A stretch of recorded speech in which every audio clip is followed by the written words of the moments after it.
Waouh, c'était un temps fort qu'on vient de vivre. Merci Seigneur pour ça.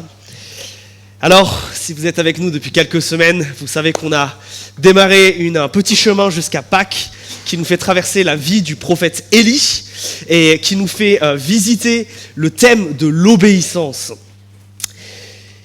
Et aujourd'hui, on va parler de comment on passe de la désobéissance à l'obéissance. Comment Dieu nous fait passer de l'un à l'autre. Parce que depuis le départ, on parle de ce désir que nous devons avoir en tant que chrétiens d'aimer Dieu. Rappelez-vous, le langage de l'amour de Dieu, c'est l'obéissance. Mais des fois, c'est compliqué. Et tout notre chemin jusqu'à présent culmine aujourd'hui. Et vous pouvez d'ores et déjà ouvrir vos Bibles à 1 Roi chapitre 18. Si vous n'avez pas de Bible, sortez un téléphone. Si vous n'avez pas de téléphone, il y a des Bibles au fond de la salle, près de la grande carte. N'hésitez pas à vous lever et en prendre une parce qu'on a pas mal de lectures aujourd'hui. Et pendant que vous cherchez 1 Roi 18 dans vos Bibles, je vous fais un petit récapitulatif de ce qu'on a vu. Le pays d'Israël va mal. Il y a sans doute le pire roi que Israël ait jamais connu. Le roi Akab, qui est un mauvais roi à tous les niveaux. Mais il a fait une chose qui est particulièrement grave. Il a enlevé le fait que dans Israël, on adore Dieu. Et on adore maintenant un autre Dieu qui s'appelle Baal. Tout ça sous l'influence, entre autres, de la reine Jézabel. Et Dieu a répondu à cette provocation en envoyant la sécheresse. Parce que Baal, pour les Cananéens, pour les régions, les voisins d'Israël, c'est le Dieu justement de la pluie et du tonnerre. Et en quelque part verrouillant les cieux, en ne permettant pas qu'il pleuve, Dieu est en train de dire, le seul qui règne, le seul qui est souverain, comme l'a dit un frère dans sa prière tout à l'heure, c'est l'Éternel. Le seul qui règne sur cette terre, c'est l'Éternel. Et ça fait 3 ans que ça dure. Et vous vous rappelez, la semaine dernière, on a vu qu'au bout de 3 ans, Élie revient et il rencontre le premier ministre de l'époque, Abias, et il lui dit, je vais aller voir le roi, on va avoir une discussion. Et vous vous rappelez que Abias, il a les pétoches, il a peur de ce qui va se passer. Et on arrive enfin à ce moment où Élie va confronter le roi. Alors on reprend notre lecture, 1 Roi chapitre 18, verset 16. Abdias alla à la rencontre d'Akab et lui fit son rapport. Alors Akab se rendit à la rencontre d'Élie. Lorsqu'il aperçut Élie, Akab lui dit, « Est-ce toi qui attires le malheur sur Israël ?» Et Élie répondit, « Ce n'est pas moi qui attire le malheur sur Israël. Au contraire, c'est toi et la maison de ton père, puisque vous avez abandonné les commandements du Seigneur et que tu as suivi les Baals. Maintenant, fais rassembler tout Israël auprès de moi, au mont Carmel, avec les 450 prophètes du Baal et les 400 prophètes de l'Achéra qui mangent tous à la table de Jézabel. » Akab envoyant des messagers à tous les Israélites, et il rassembla les prophètes au mont Carmel. Alors Élie s'approcha de tout le peuple et dit, « Jusqu'à quand sauterez-vous d'un pied sur l'autre ? Si c'est le Seigneur qui est Dieu, suivez-le. Si c'est le Baal, suivez-le. » Le peuple ne lui répondit rien. Alors Élie dit au peuple, « Je suis resté, moi, seul prophète du Seigneur, et il y a 450 prophètes du Baal. Que l'on nous donne donc 2 taureaux, qu'ils se choisissent un taureau, qu'ils le découpent et qu'ils le mettent sur le bois sans y mettre le feu. Quant à moi, je préparai l'autre taureau, je le placerai sur le bois sans y mettre le feu. Vous invoquerez le nom de votre Dieu, et moi j'invoquerai le nom du Seigneur. Le Dieu qui répondra par le feu, c'est celui-là qui sera Dieu. » Et tout le peuple répondit, « D'accord. » Élie dit aux prophètes du Baal, « Choisissez-vous un taureau, préparez-le en premier car vous êtes les plus nombreux. Invoquez le nom de votre Dieu, mais ne mettez pas le feu. » Ils prirent le taureau qu'on leur donna et le préparèrent, et ils invoquèrent le nom du Baal, depuis le matin jusqu'à midi, en disant, « Baal, réponds-nous » Mais il n'y eut ni voix ni réponse. Et ils sautaient devant l'autel qu'on avait fait. À midi, Élie se moqua d'eux et dit, « Criez à pleine voix puisqu'il est Dieu. Il doit penser à quelque chose, ou bien il est occupé, ou encore il est en voyage. Peut-être qu'il dort et qu'il va se réveiller. » Ils crièrent à pleine voix et ils le firent selon leurs règles, des incisions avec des épées et des lances jusqu'à ce que le sang coule sur eux. Lorsque midi fut passé, ils se mirent à faire les prophètes jusqu'à l'heure de la présentation de l'offrande. Mais il n'y eut ni voix, ni réponse, ni signe d'attention. Je m'arrête là pour le moment. Qu'est-ce que Dieu est en train de faire au travers de son prophète? Il va avoir 3 groupes de personnes. Et il fait exactement la même chose. Regardez, d'abord il va voir Akab, c'est les versets 16 à 19. Ensuite il va voir le peuple d'Israël, c'est les versets 20 à 24. Et ensuite il va voir les prophètes de Baal, versets 25 à 29. Qu'est-ce qu'il fait avec ces 3 groupes? Dieu va les confronter. Au travers d'Élie, il va leur rentrer dedans. Et pour une bonne raison, leur péché. Le péché, c'est le mot dans la Bible pour parler du mal. Le mal que nous faisons, le mal que nous disons et le mal que nous pensons. Ça, c'est le péché. Et on a un Dieu qui n'est pas insensible au mal dans le monde. Au contraire, voir l'état d'Israël dans lequel il est, voir l'état dans lequel est son peuple, à cause du péché de ses dirigeants, ça contrarie Dieu. Et souvent, la confrontation, c'est le moyen que Dieu choisit pour nous rappeler à lui. Parce que bien souvent, le mal et le péché, ils ont un pouvoir tellement grand sur nous que bien souvent, on n'a pas les idées claires et on a besoin que Dieu, au travers souvent des autres, vienne nous confronter sur notre propre péché. Nous dire, mais attention, là tu fais le mal. Ou peut-être même de nous amener, nous, à confronter d'autres pour les ramener à l'obéissance envers Dieu. Alors, en confrontant le roi Akab et en confrontant les prophètes de Baal, Dieu il confronte un peu le pouvoir en place et on pourrait réfléchir à ce que ça peut vouloir dire pour le chrétien de confronter la société et le mal dans la société. Sauf que ici, tous ces gens-là font premièrement partie du peuple de Dieu. Et je crois qu'avant de s'attaquer au mal dans notre société, on doit s'attaquer au mal en nous, dans notre sein, au sein de l'Église. Il faut qu'on balaye devant notre porte avant de s'attaquer à ce qu'il y a ailleurs. Parce que sinon, nous sommes des hypocrites. Pourquoi c'est si grave? Pourquoi Dieu confronte? Parce que Dieu est intolérant. Ouf, un mot qu'on n'aime pas aujourd'hui. Dieu est intolérant envers le péché. Dieu déteste le péché. Le péché, c'est ce qui n'est pas Dieu. C'est quelque chose qui existe en dehors de lui. Et quand Dieu voit le mal que nous faisons, le mal qui nous, qui détruit nos relations, qui détruit ce monde, ça met Dieu en colère. Et comme toute personne qui aime, lorsqu'il voit ce qu'il aime être détruit, Dieu ne peut pas s'empêcher d'intervenir. Oui, le péché, c'est tellement grave que Dieu l'a en horreur. Et un frère priait tout à l'heure en disant, mais nous devons avoir cette sainte détestation du péché.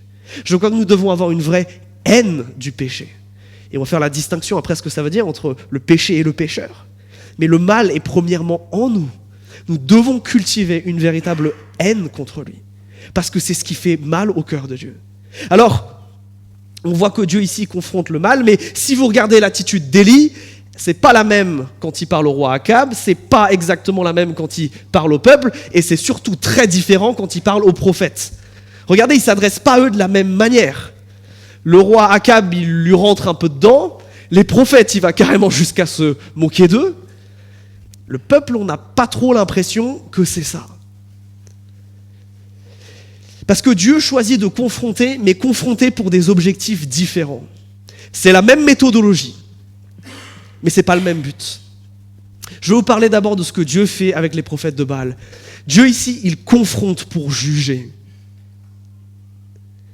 Dieu, il confronte ces prophètes-là pour les juger.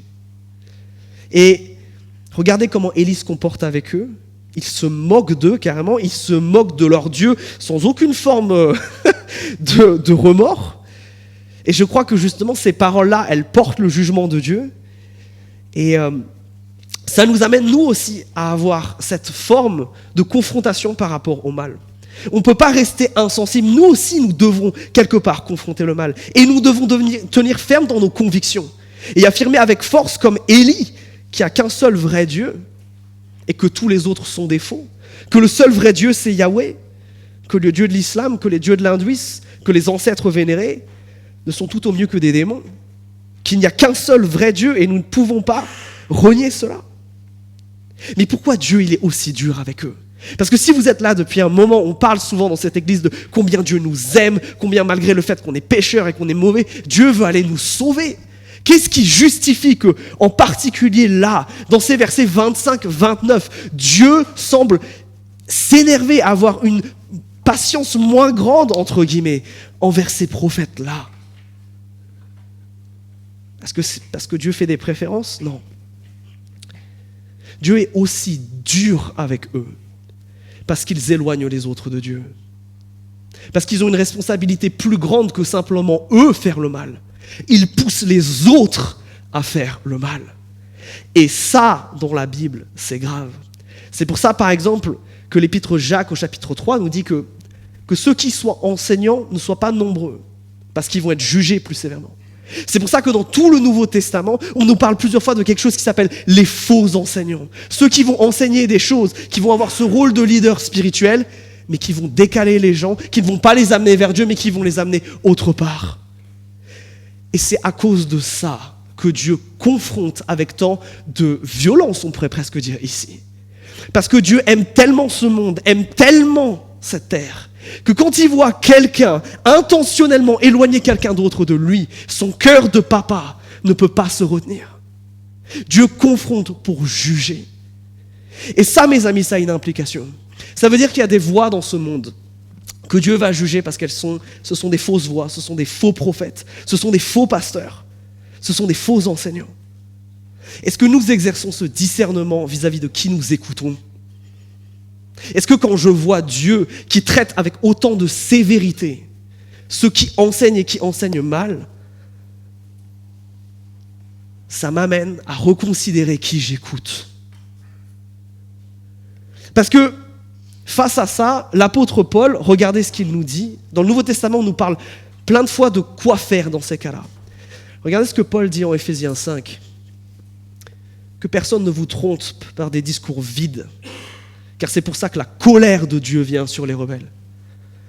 N'ayez donc aucune part avec eux. Ne vous associez pas, ça c'est le verset 11, aux œuvres stériles des ténèbres, mais plutôt dévoilez-les. C'est tellement grave pour Paul, c'est tellement grave pour Dieu que nous dit Paul? Verset 7, séparation totale. Verset 11, exposition de leurs faux enseignements.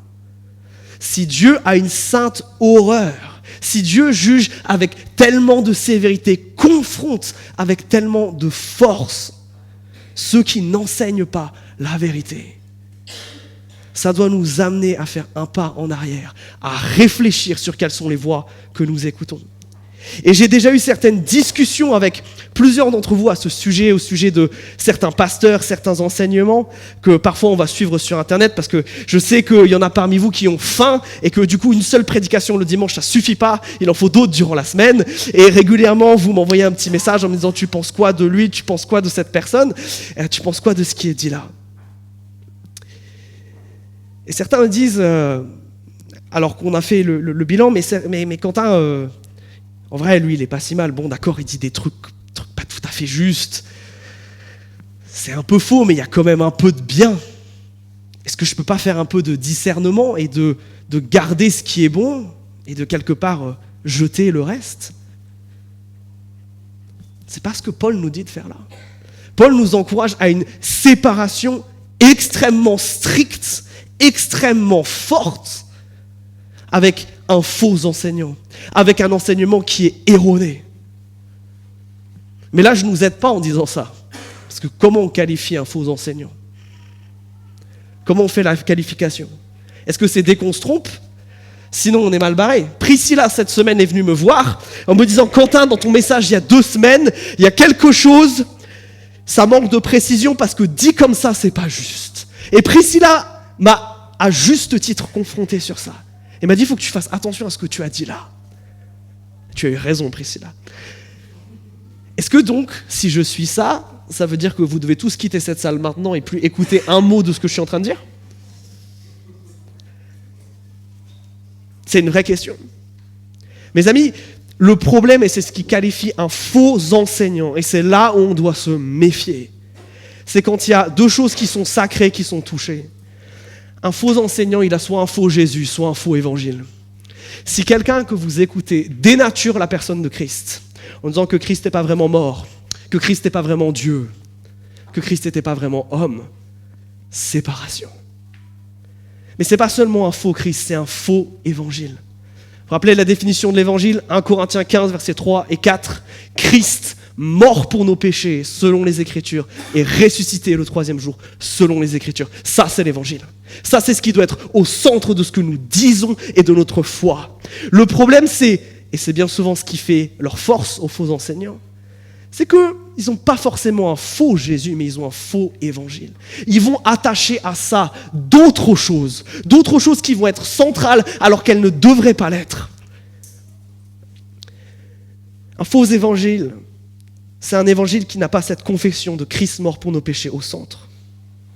Un faux évangile, c'est par exemple le faux et dégoûtant évangile de la prospérité, qui prétend que Dieu va en permanence te bénir, en particulier financièrement, ou te guérir si tu as assez de foi, si tu débloques les 28 clés du succès, si tu donnes suffisamment d'argent au pasteur pour qu'il s'achète une Mercedes ou un jet privé. Ça, ce sont des faux évangiles. Ce sont des faux enseignants. Malheureusement, sous prétexte de vouloir faire grâce, et ce qui est une bonne motivation de base, nous sommes parfois lâches et nous n'appliquons pas ce que Paul nous dit ici. Nous ne choisissons pas de nous séparer et d'exposer ce qui est mauvais. Mes amis, quand un plat est périmé dans votre frigo, vous le jetez. Vous n'essayez pas de récupérer peut-être le petit bout qui est encore bon parce que ça va vous apporter quelques nutriments. Vous le balancez d'un coup et vous prenez quelque chose d'autre. C'est la même chose ici. Et bien souvent, on se dit, et on trouve beaucoup de fausses excuses pour ne pas appliquer ça. Une fausse idée de ce que c'est que la grâce, sous le couvert de il n'y a pas tellement d'autres choses à écouter, d'autres sources pour se nourrir. Depuis qu'Internet existe, cette raison n'a plus de lieu d'être. Des fois, c'est par peur, parce que l'autre est pasteur, l'autre est prophète, il a un titre. Des fois, c'est par une allégeance plus grande envers un homme qu'envers Jésus-Christ. La question, c'est est-ce qu'il y a des enseignements, des enseignants de qui nous devons nous séparer aujourd'hui ? Est-ce qu'il y a des choses que tu écoutes, que Dieu confronterait, comme il confronte ici, et que tu laisses te polluer ? Est-ce que tu ne devrais pas justement confronter cela ? Et pour toi, ça veut dire te séparer. Malheureusement, une des raisons, je l'ai mentionné tout à l'heure, qui nous pousse à tolérer cela, c'est qu'on se dit qu'on a la capacité de discerner, qu'on peut arriver à trier le bon du mauvais. Mes amis, ne vous illusionnez pas, la puissance du péché est colossale. Satan a un pouvoir de déception bien plus grand que votre pouvoir de discernement. Ça fait des milliers d'années qu'il trompe l'humanité. Ne nous croyons pas plus forts que ce que nous sommes. Quand le plat est périmé, on le jette. Alors, Dieu confronte avec tellement de force les faux enseignants. Et nous appelle, nous aussi, à confronter avec force ceux qui se prétendent d'être de l'évangile et ils ne le sont pas. Mais, vous l'avez noté, les versets 20 et 24 sont très différents de tout ça. Regardez, Élie ne s'adresse pas du tout comme ça au reste du peuple. Il y a une différence manifeste dans la manière dont Dieu confronte ici le peuple d'Israël et dont il a confronté les autres.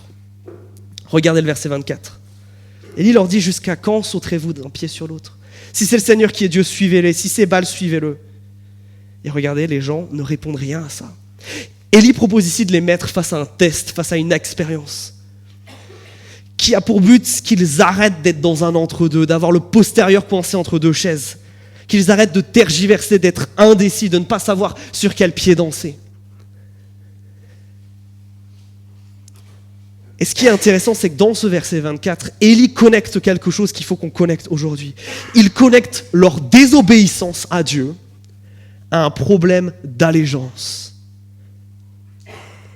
Et je crois que derrière chaque péché se cache ce problème. Nous péchons, nous désobéissons à Dieu parce qu'au final, notre allégeance ne va pas vraiment envers lui. Le problème du péché, c'est quand notre allégeance va à un autre qu'à Jésus-Christ. Et cet autre, ça peut être un autre Dieu, ça peut être nos désirs, ça peut être nos ambitions. Le péché, justement, arrive quand notre allégeance change. quand nous cessons de suivre ce que Dieu dit pour choisir ce qu'un autre dit ou ce que nous ressentons. Et c'est pour cela que Élie sait pertinemment que pour que le comportement des gens change, vu que le problème c'est un problème d'allégeance, le cœur doit changer lui aussi. Pas de changement de comportement dans l'obéissance s'il n'y a pas d'abord un changement de cœur. Pour que la désobéissance cesse, il faut qu'il y ait un changement d'allégeance. Et c'est pour ça qu'il les challenge sur ce thème. Et c'est pour ça que leur réponse initiale à Élie, c'est le silence du verset 24. Ils sont choqués par ce qu'il aurait dit. Oui, de base, ils n'ont pas envie de changer. Le problème ici, il est profond, il est enraciné. Il y a quelque chose qui doit s'opérer dans leur cœur pour que leurs actes changent. Et c'est pour ça qu'il leur faut l'électrochoc que représente la confrontation. Parce que quand le problème est profond, quand le problème vient du cœur, alors si l'Éternel ne vient pas nous confronter, malheureusement, nous pouvons rester emprisonnés par le pouvoir destructeur du péché. Et ça, c'est quelque chose que Jésus nous dit souvent. Matthieu 12, versets 33 et 35, ce passage-là, il nous rappelle qu'un arbre se reconnaît à ses fruits. Ce que tu vois dans la vie d'une personne, son comportement, reflète son cœur.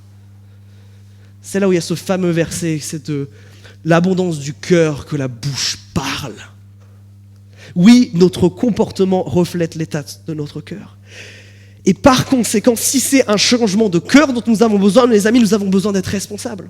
Parce que bien souvent, nous comportons comme le roi Akab. Regardez comment il réagit à la confrontation de Élie au verset 17. Il ne reconnaît pas que c'est lui, le roi, la source du problème. Qu'est-ce qu'il dit ? C'est toi, Élie, et c'est toi, Dieu. Mes amis, ça c'est le grand problème. C'est le grand problème de nos cœurs et c'est le grand problème pour lequel on ne se laisse pas confronter par Dieu. Parce que c'est beaucoup plus facile de rejeter la cause du problème sur l'autre. C'est beaucoup plus facile de rejeter la cause du problème sur Dieu que de regarder à l'intérieur et de dire « mais en fait c'est moi, c'est mon cœur qui ne désire pas vraiment Dieu ». Il y a quelque chose qui doit s'opérer dans le cœur pour que les actes changent. Pas de changement de cœur, pas de changement de comportement. Pas de changement d'allégeance, pas de changement d'obéissance. Et mes amis, ça c'est tellement important. Parce que comme vous le voyez écrit maintenant derrière moi, la raison pour laquelle Dieu challenge leur alliance ici, c'est parce que son but c'est de les restaurer. Ce peuple d'Israël, il l'aime. Il veut le faire changer. Mais ce peuple d'Israël n'accepte pas sa responsabilité, la rejette sur Élie et sur d'autres. Ne réalise pas que son problème, il est profond, il est au niveau du cœur et qu'il doit changer. Comment on change ? En changeant d'allégeance. Tout commence par le fait que tu acceptes de laisser confronter par Dieu, que tu acceptes que le problème, il est au-dedans de toi et pas fondamentalement en dehors de toi.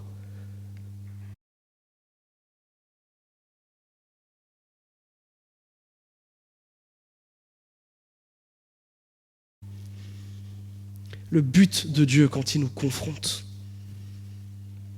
c'est de nous restaurer, c'est de nous ramener à lui. Dieu ne se donnerait pas autant de mal s'il ne nous aimait pas et s'il n'en avait rien à faire de nous. Dieu nous confronte parce qu'il veut fondamentalement que nos cœurs reviennent à lui. Oui, quelqu'un dont on n'a rien à faire, on ne va rien faire. Mais quelqu'un qu'on aime, on va le confronter. Et en fait, quand Dieu nous confronte, quand Dieu nous reprend, au travers de frères, au travers de l'action du Saint-Esprit dans notre cœur, c'est une déclaration d'amour absolument incroyable.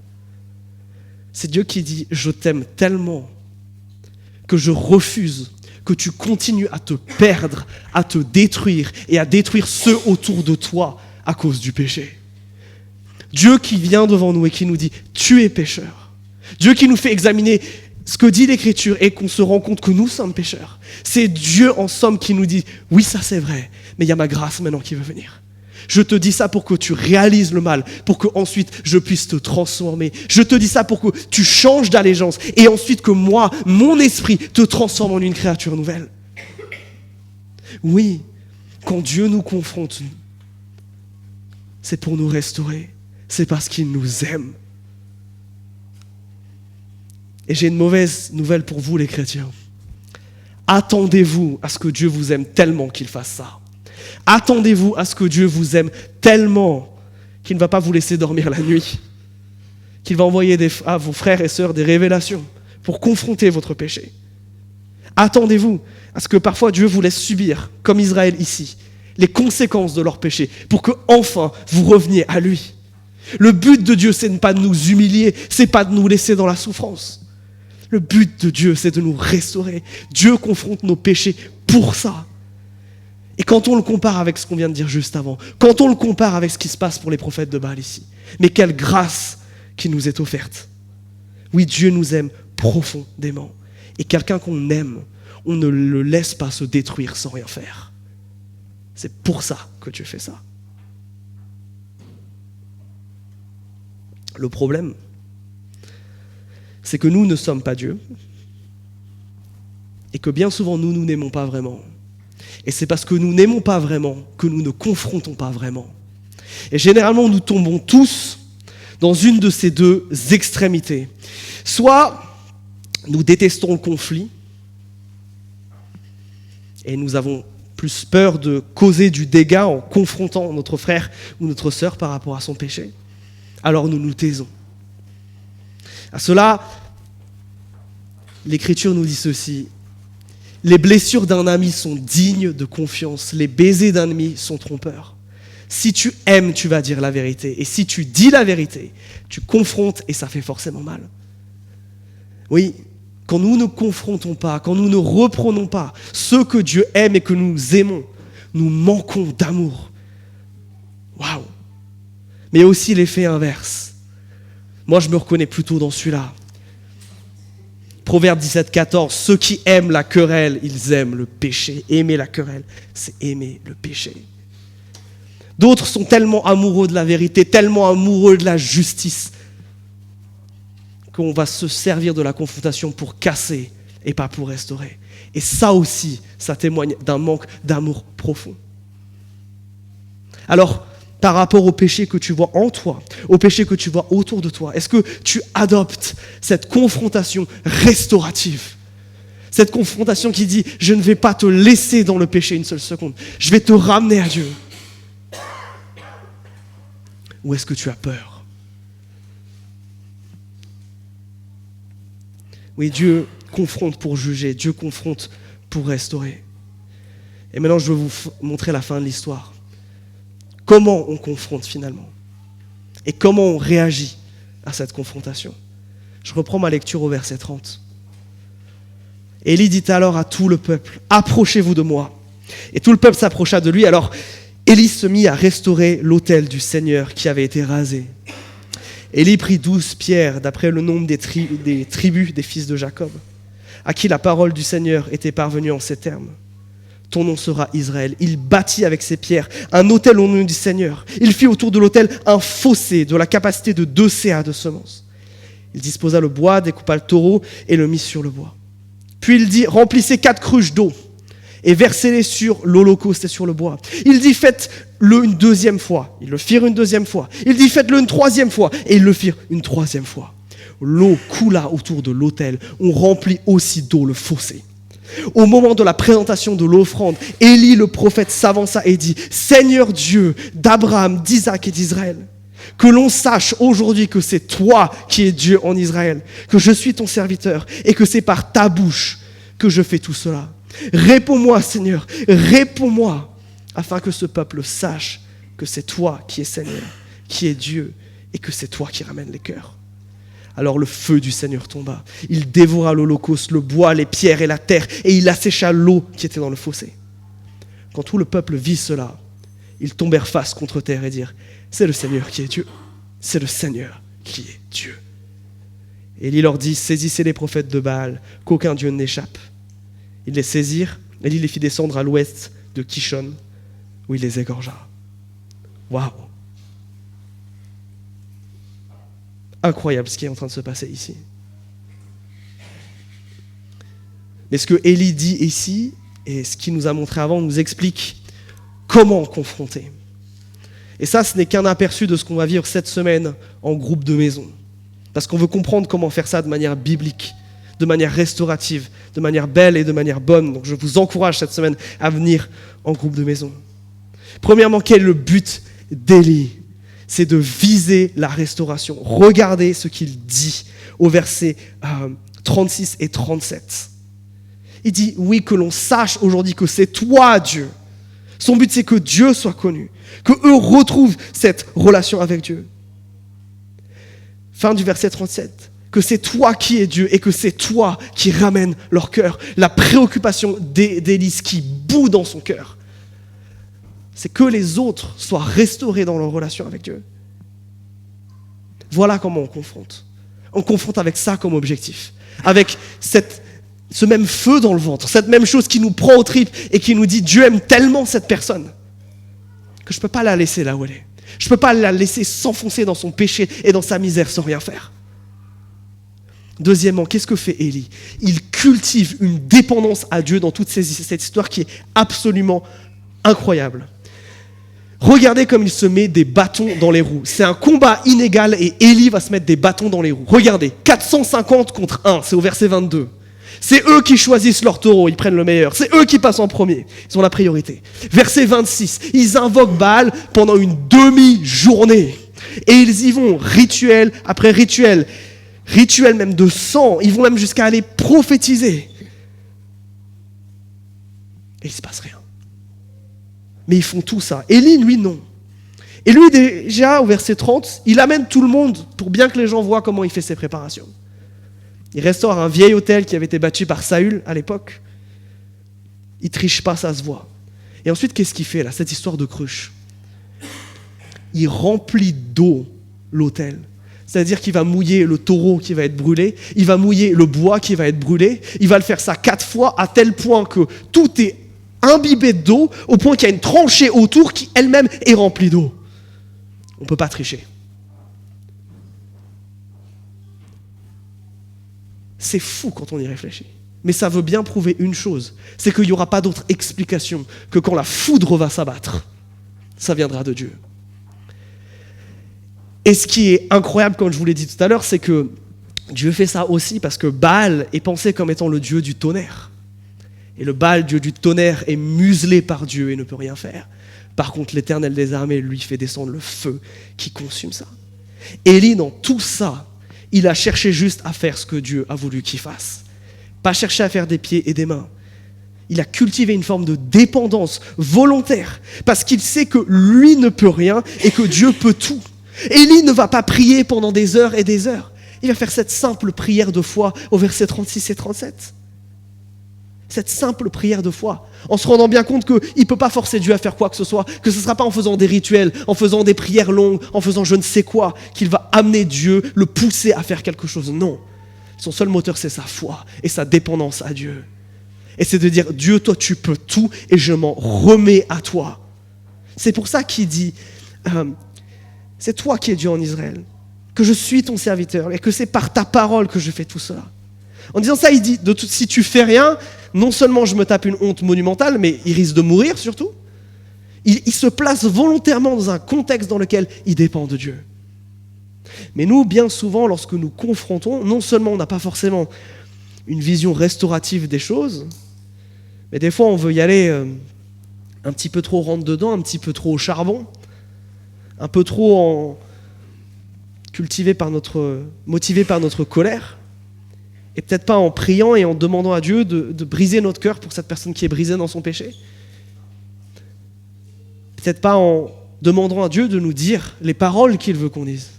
Parfois, bien souvent, on se base plus sur notre intelligence ou sur à quel point ce que l'autre a fait est grave pour lui rentrer dedans. Peut-être plus que de chercher ce que l'Éternel veut dire à cette personne. Et enfin, dernière chose par rapport à ça, c'est que regardez l'autorité sur laquelle il se base. Il ne se base pas sur le fait qu'il soit prophète. C'est un titre, être prophète. Prophète de l'Éternel, le dernier en plus. Est-ce que Élie vient avec cette arrogance-là ? Regardez d'où il tire l'autorité de ce qu'il fait. Fin du verset 36. C'est par ta parole que je fais tout cela. Le but de la confrontation, c'est pas de dire à l'autre, tu dois vivre comme moi et tu dois faire comme moi. C'est de dire, regarde ce que l'Écriture dit. Je crois qu'il y a un décalage là, entre ta manière de vivre et ce que l'Écriture dit. La confrontation, c'est de te montrer ça, pour que toi, tu reviennes. Mais ton autorité, elle n'est pas basée, et ça c'est important que vous l'entendiez, sur le fait que ce soit votre leader de groupe de maison, sur le fait que ce soit le pasteur, que ce soit les anciens. L'autorité suprême, l'autorité première, l'autorité à laquelle on doit se fier absolument, et en tant que protestant, ça nous tient à cœur. C'est ce que Dieu a dit, et ce que Dieu a dit, c'est premièrement dans sa parole. Si nous confrontons quelqu'un sans l'autorité de la parole, c'est aller tout nu à la guerre. C'est exactement du même ordre. Donc quand nous confrontons, parce que Dieu nous appelle à le faire, que nous ayons la restauration à cœur, que nous ayons la dépendance à Dieu à cœur, et que nous ayons cette envie de nous baser sur la parole de Dieu. Et maintenant, comment réagir lorsque nous sommes confrontés ? Je crois qu'avec ce qu'on a chanté tout à l'heure, Dieu a commencé à faire quelque chose. Avec ce qu'on a vu qui s'est passé en groupe de maison cette semaine, je crois que Dieu a commencé à faire quelque chose. Mes amis, nous péchons et nous faisons le mal. Jusqu'à quand ? Jusqu'à quand ? Dieu nous a déjà pourvus avec tout ce dont nous avons besoin pour lui obéir. Mais bien souvent, nous sommes comme les Israélites, que Élie décrit comme ne sachant sur quel pied danser. Jusqu'à quand, mes amis, nous tiendrons-nous dans cet espace vide, cet espace du milieu, sans venir à Christ pleinement, sans venir devant lui ? Parce que regardez ce qui se passe quand ils se laissent confronter, les Israélites.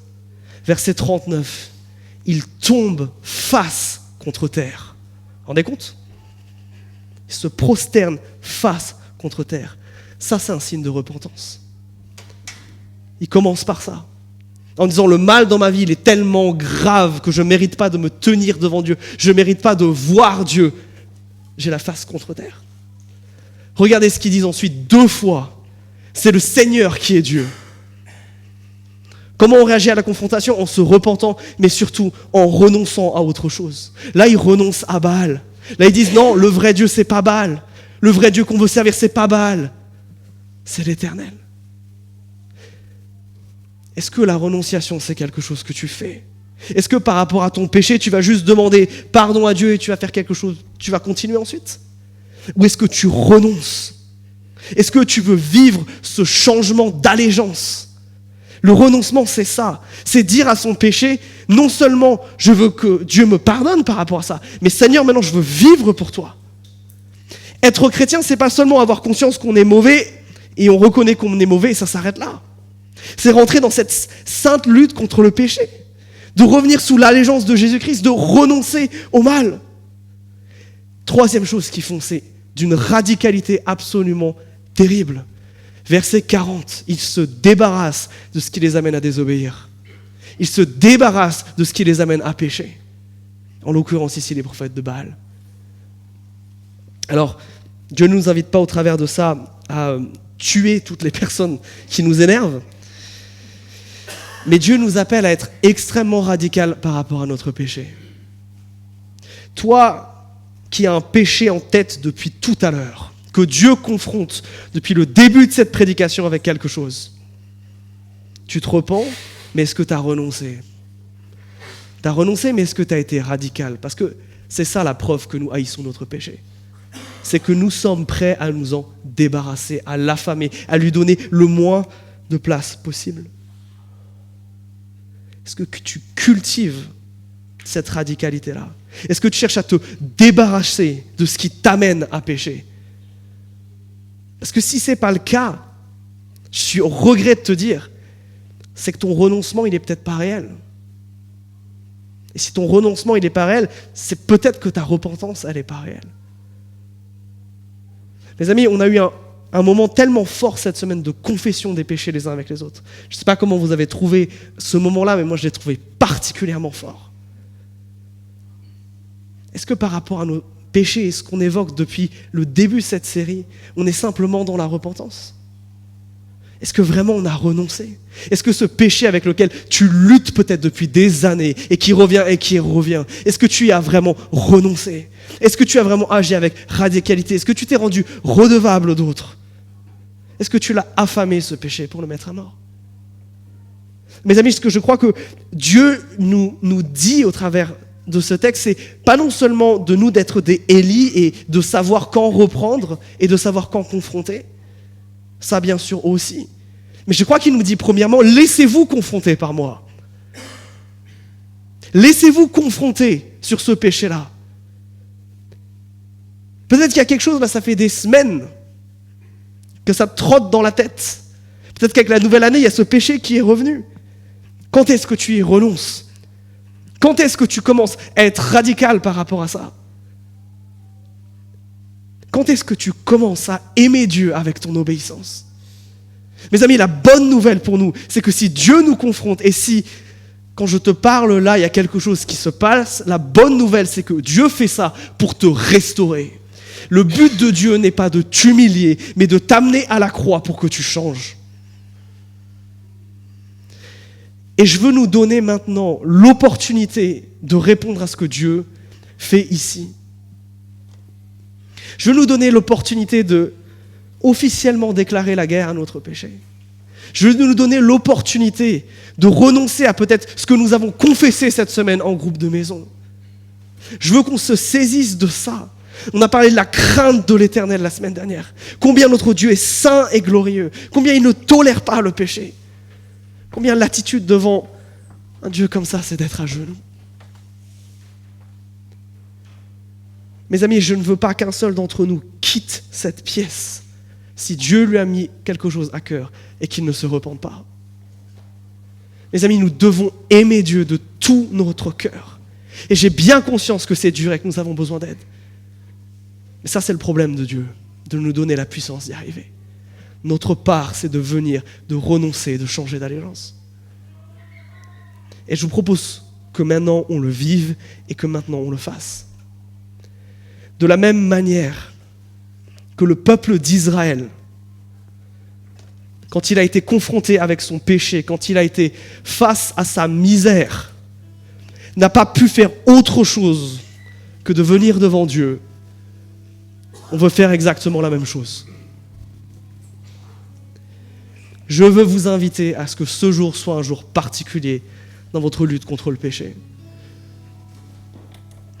Les premiers chrétiens, quand il fallait déclarer leur allégeance à Jésus, ont commencé à mettre en place dans les églises la chose suivante, le fait de s'agenouiller, particulièrement quand on prenait la Sainte Seine, pour dire, il y en a devant aucun autre, je ne plierai le genou, devant aucun autre roi, devant aucun autre César, devant aucun autre empereur, devant aucun autre désir, je ne plierai le genou, si ce n'est devant Jésus-Christ.